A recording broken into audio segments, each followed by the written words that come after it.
my first guess is really among the very best economists on the street. And if the Fed had listened to him coming into the year, maybe things would be different. I'm going to bring out RenMac, their head of economic research, Neil Dutta. Neil, what did you see, right? This is an article from December of 2024, the big economic pitfalls facing Trump 2.0.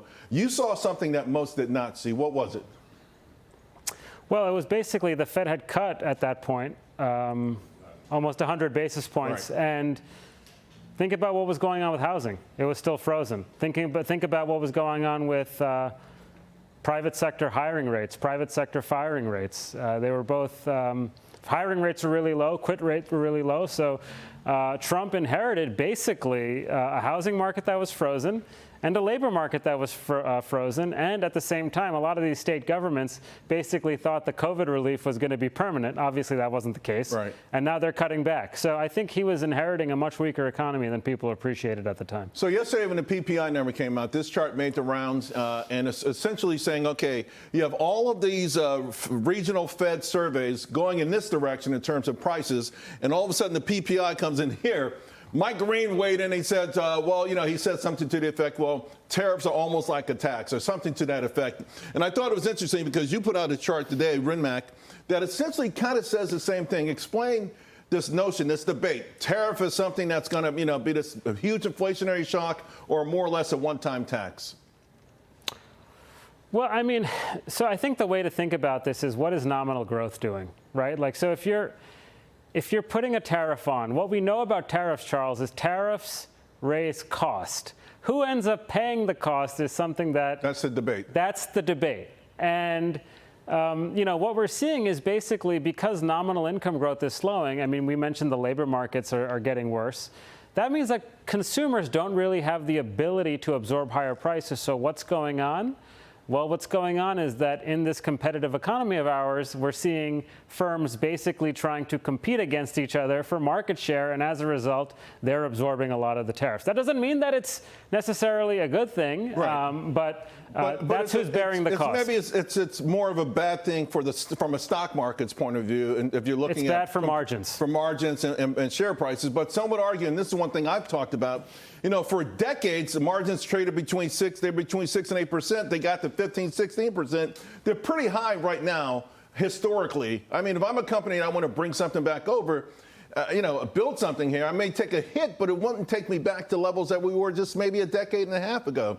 But let's talk more about this jobs report, because you talked about insured unemployment, right? Mm-hmm. These state programs. I like that you always kind of bring out a nuance that no one else is talking about. Well, thanks, Charles. I appreciate that. Well, continuing claims, remember, this is basically a no-hire, slow-fire jobs market. And what that basically means is even though layoffs are low, it's taking a lot of time for people to find work. So even if you have some level of layoffs, those people... Would you consider that a crisis? It's not a firing crisis, but if you don't have a job, you don't have a job. You don't want to wait for it to be a crisis. By that time, you've waited too long, right? Like, so I think it's much more important to get out in front of a problem than to wait for it to be obvious. So the fact that you know, continuing claims are rising 6% a year, what does that tell you? That means that unemployment is likely going higher.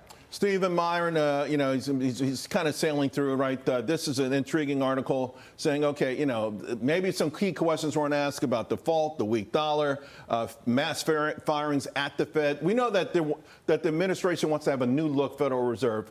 How would it look? Like, would it like a Federal Reserve that's aimed more toward Main Street than Wall Street? Is it even possible? Well, sure, it's possible. I mean, the president has the opportunity to put people on the Fed, and he's obviously doing that.